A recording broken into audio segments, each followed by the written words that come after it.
Hello, everyone. This is Colin Hardiman from Amazing Entertainment Productions here at Manor New Tech High School, where President Barack Obama will be coming in and talking to students who are learning real-world skills to fill current or future jobs. Barack Obama will come in and give his speech, which is part of his middle-class jobs and opportunity tour, with Austin being the first stop. Finally, President Barack Obama will head to Applied Materials to talk with technology entrepreneurs who are hiring cutting-edge skilled workers who are providing the products and tools to drive America's economic growth. So we will have that and his speech and more, so y'all stay tuned. Thank you. It is truly my honor and I am very humbled to now, on behalf of myself, the staff, and my fellow students, to introduce to you the President of the United States, President Barack Obama.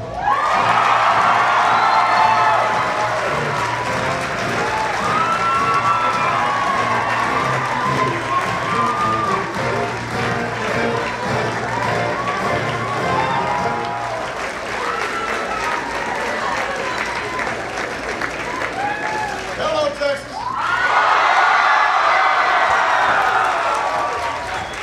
Yeah. Howdy, man.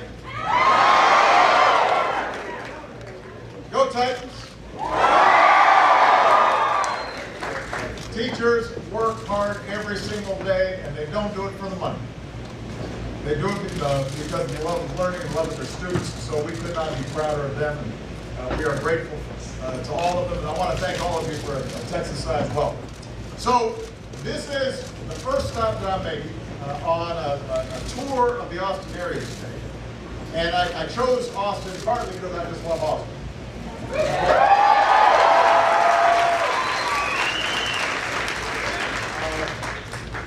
But also because there's some terrific things going on in this area, in communities like Manor. And there are terrific things going on in communities all across the country that are good models for all of America to follow.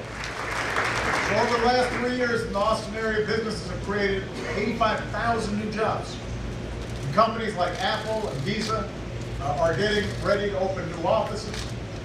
General Motors is already hiring at its new innovation center. According to one report, the tech sector now drives more than 1/4 of Austin's economy. And all of this has helped to make Austin one of the fastest growing cities in America. So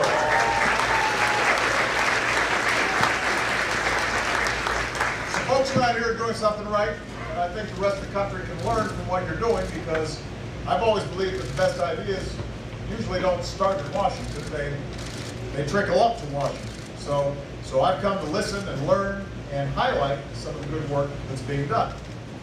But, as you can see, my first stop was Manor New Tech.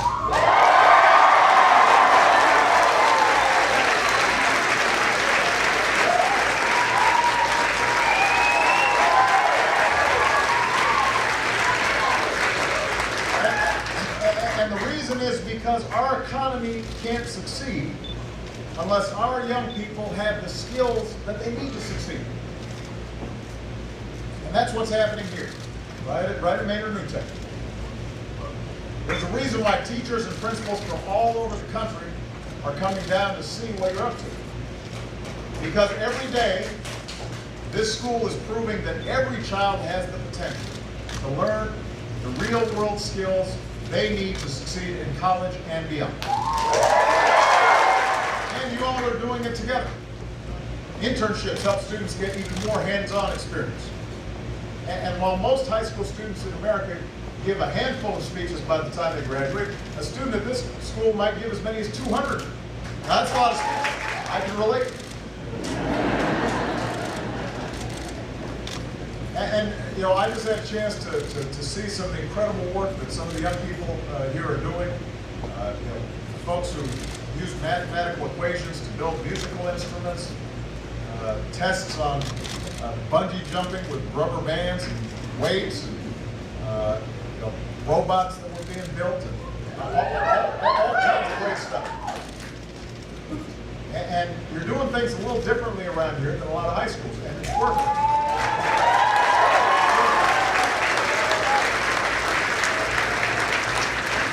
By the way, the majority of students at Manor don't come from wealth or privilege. Some folks here might have come from some pretty tough backgrounds. Yet the vast majority of students here stay in school. They graduate. Your test scores in most subjects have been higher than the state average. Almost every member of the recent graduating class went on to college, and about 60% of them were the first in their families to do so.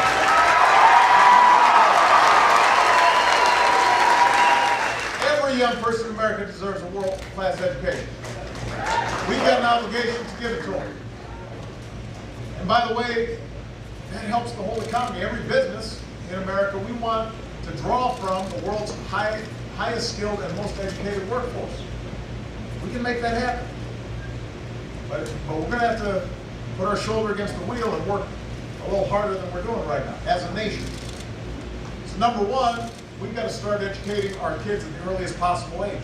And that means giving every child in America access to high-quality public preschool, something that I'm pushing for.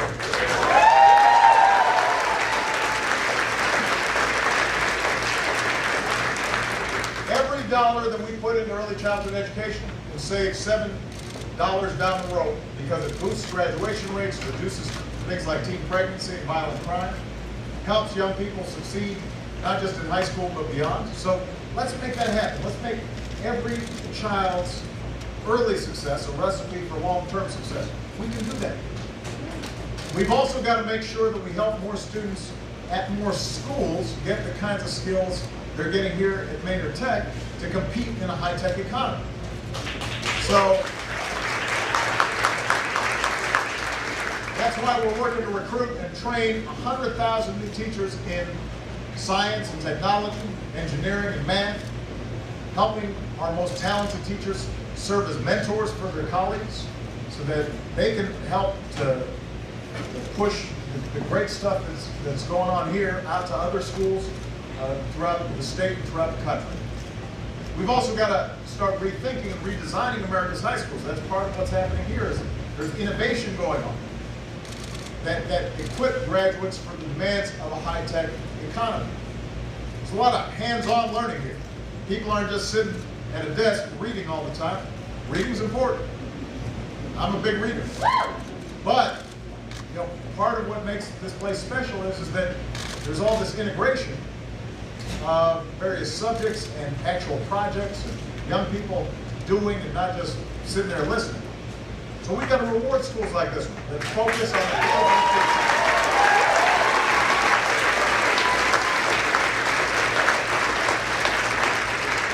schools that focus on the field of the future, use technology effectively to help students learn, and are also developing partnerships with local colleges and businesses so that a diploma here leads directly to a good job. And finally, we know that even with better high schools, if you want a good job and work your way into the middle class, most young people are going to need some higher education. Unfortunately, in recent years, college costs have skyrocketed, and that's left too many students and their families saddled with a mountain of debt. So we've worked to make college more affordable for millions of students already, families, through tax credits and grants, more access to student loans that go farther than before. We've reformed the student loan process by putting students ahead of big banks, providing options to make it easier for young people to repay these loans. But even if we do all that, if the price of higher education keeps going up, then eventually there's not going to be enough money to help young people. So we've got to figure out how to reduce college costs. And that's why my administration's released what we're calling a college scorecard that gives parents and students the clear, concise information that you'll need to find a school that best fits your needs, but also gives you the best value. Gives you the best value. Like a consumer report for colleges, because you don't want to limit, and you don't want too much debt. And going forward, colleges that don't do enough to keep costs down, I think should get less taxpayer support. We want to support the schools that are doing a great job giving good value to students. That's what we want.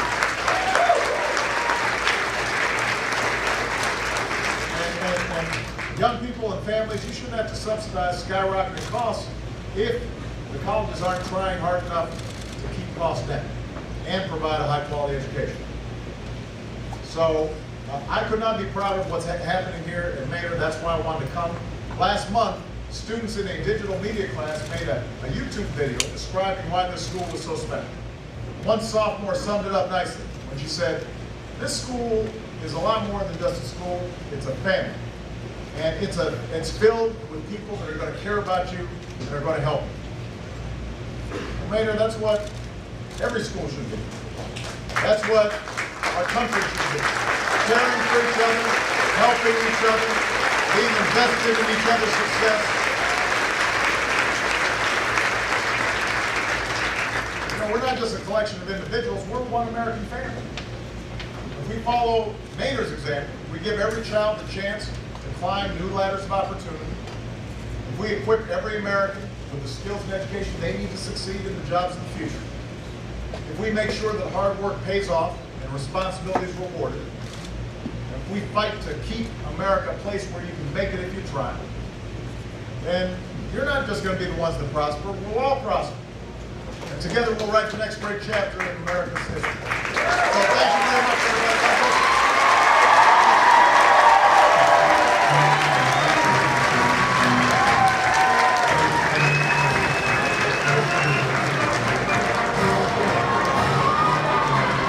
Now, I've spent the day in Austin talking with folks about what we can do to reignite the true engine of America's economic growth. A thriving, rising middle class and a dynamic, cutting-edge economy. And then I joined a few local families for lunch to talk about how we should make sure that hard work pays off with wages you can live on and raise a family, with health care that you can count on, and the chance to put away some money for retirement. And we also had good barbecue, which you know, is necessary for economic growth. Some good barbecue once in a while. And then I came to Applied Materials to talk about what we can do to make America a magnet for new jobs in manufacturing.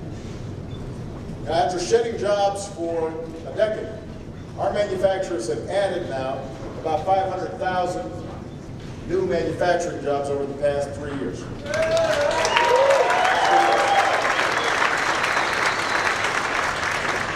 So Caterpillar is bringing jobs back from Japan. And Ford is bringing jobs back from Mexico. And after placing plants in other countries like China, Intel is opening its most advanced plant right here at home. This year, Apple started making Macs in America again. So there's some good trend lines there, but we've got to do everything we can to strengthen that trend. We've got to do everything we can to help the kind of high-tech manufacturing that you're doing right here at Applied. We want to make sure that it takes root here in Austin and all across the country. And that means, first of all, creating more centers of high-tech manufacturing. Now, last year we launched our first Manufacturing Innovation Institute in Youngstown, Ohio, to develop new technologies and equip workers with the skills required to master 3D printing techniques. And in my State of the Union address, I called on Congress to set up 15 more of these manufacturing hubs all across America. And I said that my administration was going to go ahead and move forward with 3 new hubs on our own, even without congressional action. Well, today we're launching a competition for those hubs. We are looking for businesses and universities that are willing to partner together to help their region, help turn their region into global centers of high-tech jobs. Because we want the next revolution in manufacturing to be made in America.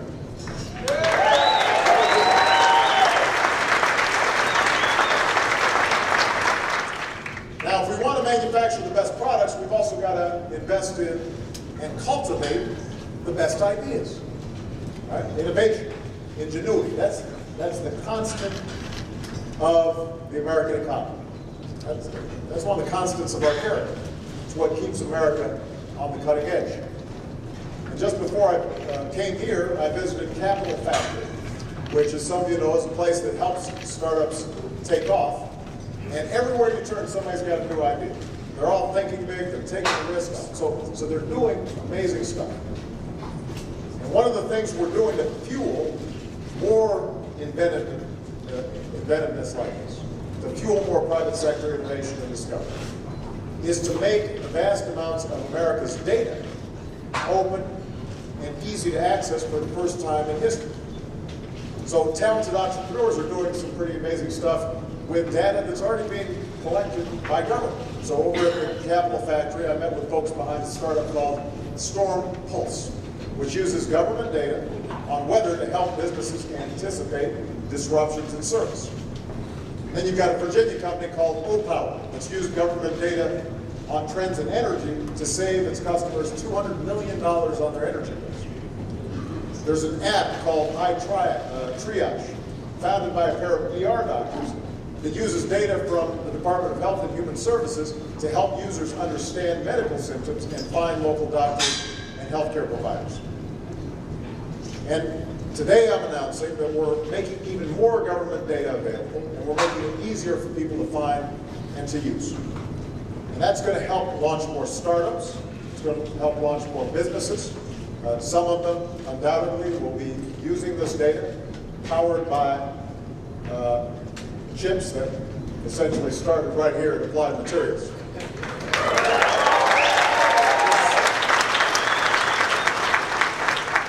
It's going to help more entrepreneurs come up with products and services that we haven't even imagined yet. This kind of innovation and ingenuity has the potential to transform the way we do almost everything. 1/3 of jobs in Austin are now supported by the tech sector. And we should do all that we can to encourage this kind of innovation economy all across America in ways that produce new jobs and new opportunities for the middle class. And we're poised for a time of progress if we're willing to seize it. Not even 5 years after the worst economic crisis in our lifetimes, our jobs market, our housing market are steadily healing. Our deficits are falling at the fastest rate in decades. The American auto industry has made a comeback, it's thriving. American energy is booming. But we've got to keep on moving forward. And we've got to make sure that Washington is not administering self-inflicted wounds when we're making progress. You're all focused on the future. Every day you're pushing the limits of technology a little bit further. And you're not alone. Because somewhere over at the Capital Factory, there's an entrepreneur mapping out a new product on a whiteboard that may be the next big thing. Somewhere over at Manor New Tech High School, there's a kid scribbling down an idea for a new invention that one day may turn into an entirely new industry. That's America. And when you look out across this room, what you also notice is there's talent drawn from every segment of our society. We don't care what you look like, where you come from, what your last name is. We just want to make sure we're all working together to create a better future for our kids. That's America. We innovate, we adapt, we move forward. That's what Austin's all about. That's what's going on in this city. And that's what I want to keep on promoting as the President of the United States.